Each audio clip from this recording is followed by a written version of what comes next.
President Trump vows retaliation after 2 American troops and a civilian interpreter were killed in an ambush in Syria. Do you still have confidence in the Syrian president? I do. I mean, this had nothing to do with him. This is a part of Syria that they really don't have much control over. And it was a surprise. He feels very badly about it.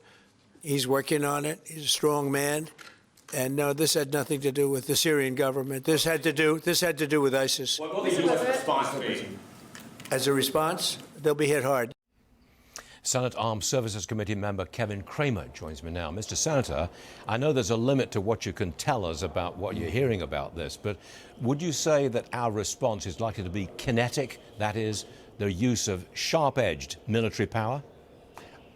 Thanks, Stuart. Yeah, I believe it should be, it would be and should be kinetic. I would say it also has to be very targeted because the stabilization of the region depends largely on stabilizing of Syria. And President al-Shara presents that opportunity for us, and good for President Trump for reaching out and having a relationship with him. As you know, President al-Shara visited Washington last month.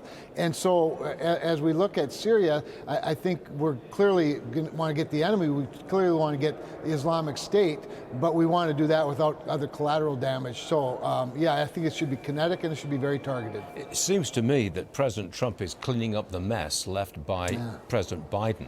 After all, in his first term, President Trump decimated ISIS, but they came back under Biden, and now they're back, and Trump's got to do it all over again.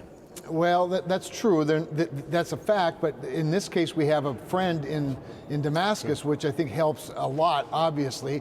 The mess isn't going to be as bad as it was previously. However, what it does demonstrate is that it's very difficult to wipe out ideology. You can wipe out the ISIS fighters, but it's impossible to eliminate the philosophy. And it is reemerging, not just in Syria, but around the world, to include, obviously, in the West. So, yeah, it is a bit of a cleanup, but at least it's an easier cleanup. And I think the stabilization of the Middle East under President Trump is second to most people's imaginations, quite honestly. And this is just one more example of that. But at the same time, we are reminded of the risks of having troops, far from home.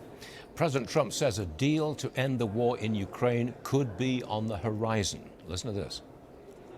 We had a very good conversation 1 hour ago with the European leaders, many of them involving the war with Russia and Ukraine.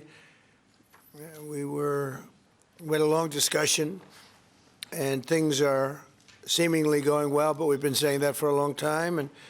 And I think we're closer now, and they will tell you that they're closer now. We had numerous conversations with President Putin of Russia. And I think we're closer now than we have been ever, and we'll see what we can do. The president says we're closer now than ever. We've heard this before. Am I grasping at straws if I try to be optimistic on this time around?